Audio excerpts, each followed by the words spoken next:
My name is Trish Ware, and I am obsessed with all things pregnancy and birth, and helping you to navigate both the practical and the magical seasons of this journey called motherhood. I'm an all-day coffee-sipping mama of 7.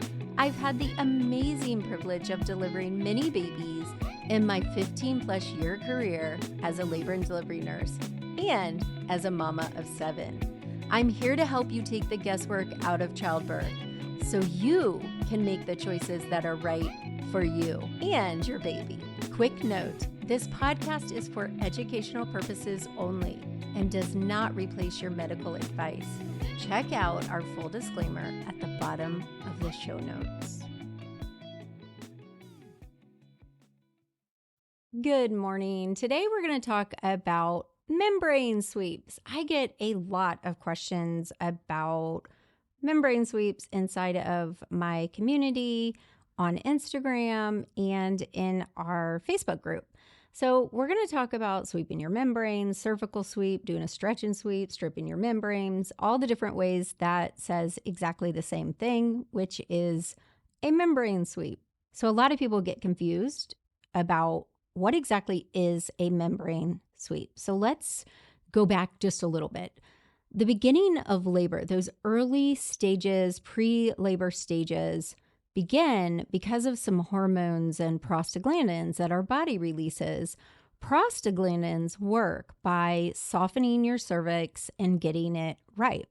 This is so important. Now, for first-time mamas, this is really important. Your cervix has to get nice and ripe, nice and soft, and thin out.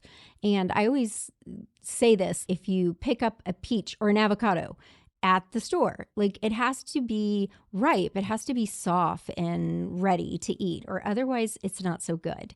So your cervix has to get nice and soft before it can open. And opening is dilating, right? Effacement is softening. And for someone like me who's had a lot of babies, that can happen all at once. So as the baby gets lower into the pelvis and presses onto the cervix, that tells your body to release prostaglandins, to release oxytocin. Oxytocin tells your uterus to contract.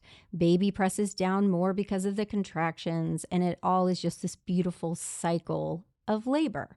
A lot of times we get into this mindset of what can I do to help this baby come out, which is why we have a series of reels on Instagram called Get This Baby Out of Me, because I know I've been there a lot. I've had 6 pregnancies that have come to term, and I've been at the end where I'm like, I'm done. I'm ready for this baby to come out. What can I do to help it along? So a membrane sweep is one of those things that I'm actually a fan of. And if you know me, I'm pretty laid back. I'm not so much about intervening or medical interventions for myself. Now, for you guys, I'm all about education so that you can make the best choice for you, because your choice is not going to be the same as mine, and you're not going to find any judgment here. So what is a membrane sweep? A membrane sweep is a procedure-ish that your provider is going to do. Most of the time, they do it in the office. The thing about a membrane sweep, before I tell you exactly what it is, you have to be dilated a little because they have to be able to get their finger in there. So for your provider to do it, they have to be able to get their finger into the cervix. So they have to do a cervical exam. And we have a lot of information on cervical exams and how to relax during cervical exams, best positions, different mindset strategies, breathing techniques, all of that, so you can relax. It's a little more painful than your normal average cervical exam because of the sweep, if they're able to do it, because there's no way they can sweep your cervix and your membranes if they can't get their finger inside. So what happens is your cervix, and this is so hard to do, like your cervix has to be open. They're going to put their hands inside, their 2 fingers, their pointer and their middle finger inside of you, find your cervix, and then they're going to take their index finger, go inside the cervix, and they're going to sweep around, separating the membrane of your amniotic sac from the cervix. And this is done by your provider, by a midwife, by your OB, sometimes a nurse practitioner in the office. This is never done by a labor and delivery nurse. This is outside of our scope of practice, at least all the states that I've worked in. So most providers will do them, not all. Most of them will not do it before a certain stage of pregnancy, like 38 weeks if you're being induced, or 39 weeks otherwise, just depends. So you have to talk to your provider. So you would go in for your regular OB appointment. Sometimes you can specifically schedule an appointment just for a membrane sweep. But your provider should explain it all, get your informed consent. They should never do a sweep without your consent. You should hear all the risks and the benefits. Now, let me go back just a little bit. Y'all know I go all over the place, but here's some reasons why some women might need a membrane sweep or want a membrane sweep. Again, just because you're ready to have the baby, like you're done. You've hit 40 weeks, you're done being pregnant, but you really don't want to be induced. You just want to get things going. A little knock on the door. If you're a VBAC mama and you just want a little extra help because maybe your particular provider will not induce, or maybe you're being induced and you want to increase the success of your medical induction of labor. Maybe you're high risk or higher risk of having to be induced. Does that make sense? You desire to have spontaneous labor, but you just want a little help, or maybe you're feeling pressured by family or friends or your provider that you may end up having an induction and you just want to do whatever you can. And I say in quotes, at home, because this is minimally medical, but obviously it is. If you're past your due date, if you're overdue, which according to standards is after 42 weeks gestational age, which even I'm not so comfortable with you going past 42 weeks, and you just want it. So that's that. So now back to the regularly scheduled program. You go in for the sweep. Your provider consents you. You've given informed consent. You'll get into that same position like you do for a cervical exam. And if you follow me, I teach you to lay back, relax your knees to the bed, put your feet together, like you're clapping your feet, wiggle your toes, and practice your relaxation techniques. And again, your provider is going to use their index finger. They're going to sweep around and they're going to separate the membrane of the amniotic sac from the cervix. And this tells your brain and your body to get things going, hopefully. Now, in my opinion and my experience, unless your body is absolutely ready for labor and probably in the beginning stages of pre-early labor or early labor, it's not going to work first go.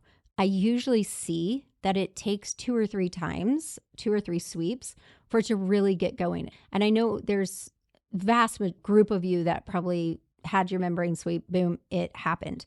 You know, that if your body's ready, your body's ready.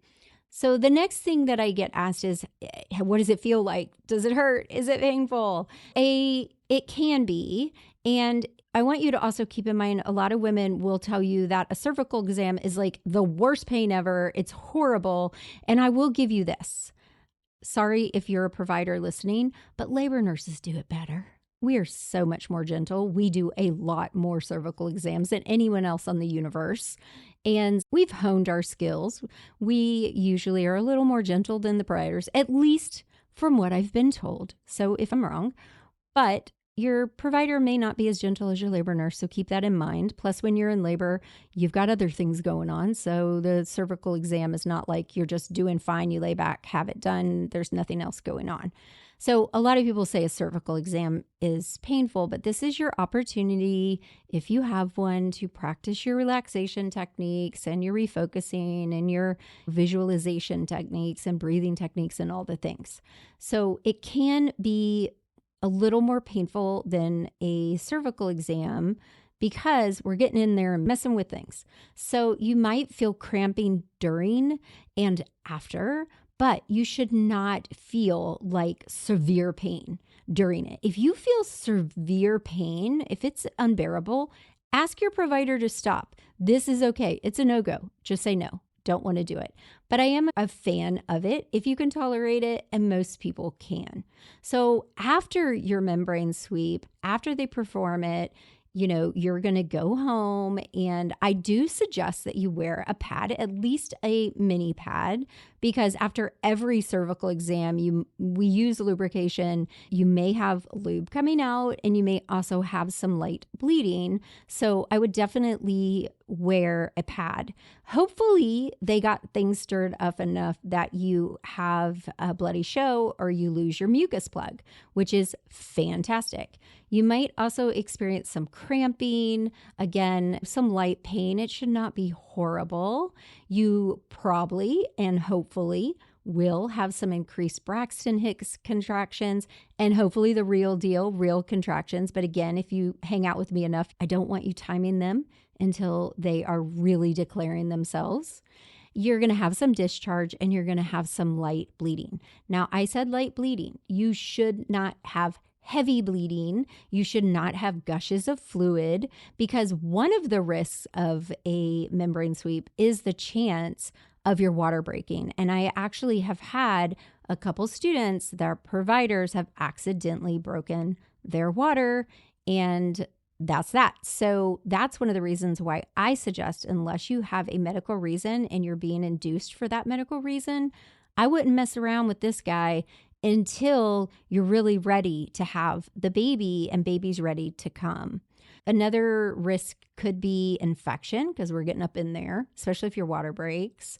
And if you have any signs of infection or you have more bleeding than you're comfortable with, it should be light bleeding.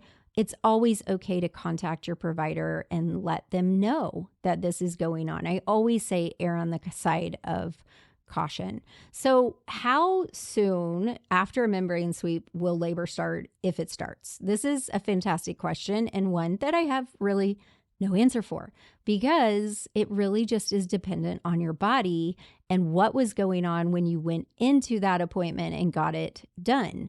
So if you don't know what Bishop score is, we have a great blog, and I'll try to remember to link in the show notes about Bishop score. Bishop score lets us know how favorable your cervix is, your body is for labor. So obviously, if the more favorable you are for labor starting, the more likelihood one sweep will work and the quicker you're going to go into labor. But it's all that magical concoction of labor hormones, body ready, baby ready, boom, you're ready. So I can't really give you an answer. That's my answer for that one. It could kickstart labor within hours. And for others, you might have to have several sweeps done. So I really don't know. But I am a fan of sweeps because it's a nice, gentle way to knock on the labor door and get things started. It's not a waste of time. That's my thought. So keep a good mindset if it doesn't happen right away. So yeah, that's that. Hope that helped. Probably didn't, but hopefully did. Some of the benefits that I feel of a membrane sweep is you might avoid having to be medically induced if that's coming your way. If you know that's a likelihood, if you have gestational diabetes that's uncontrolled, if you're diet controlled, I always suggest having a dialogue with your provider and asking them if you can wait for spontaneous labor. Again, for my VBAC mamas, y'all have so many roadblocks. This is why I created the VBAC Lab and have my membership where we support you guys. But I love it because, yes, your provider might be helping you get things started, but you get to go home and wait for labor to begin. And one of the most powerful things you can do to decrease further interventions is laboring at home as long as possible. Because when you're at home and you're in your own environment, you are going to experience labor much differently than from the moment you get to triage and you get admitted. It just is different. And think about this if you're sick, or not that I'm saying birth is sickness, don't get me wrong, but just in any experience, when you're in your own environment, it's different than when you're in someone else's environment.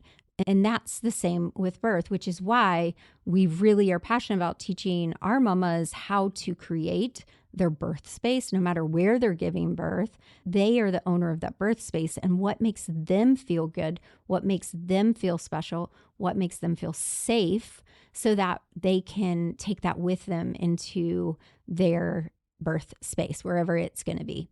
So again, do you need a membrane sweep? We're going to end it with this. I want to remind you that you don't have to get one. It's not something everyone has to do. So if you're like, I don't know, you don't have to. The truth of the matter is, if you're patient with your body, will make it happen. Your body knows what to do.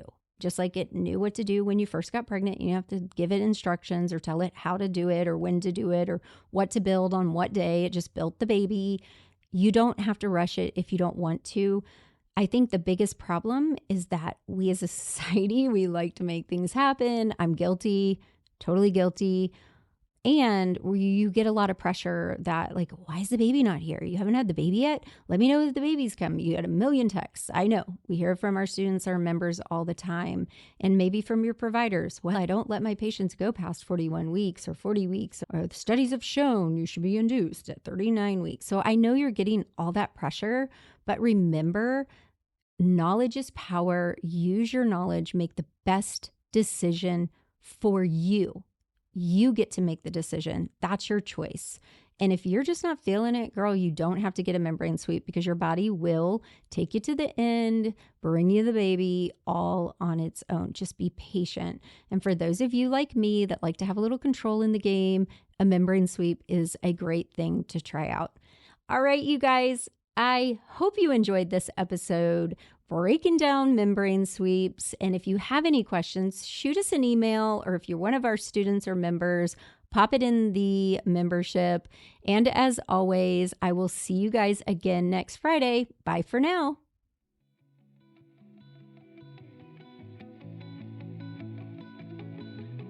I hope you enjoyed this episode today on mindset and affirmations, reminding yourself how powerful you are. As always, hit subscribe, leave us a review. We love it and appreciate it. It means so much to us when you do. And I will see you again next Friday morning. Bye for now.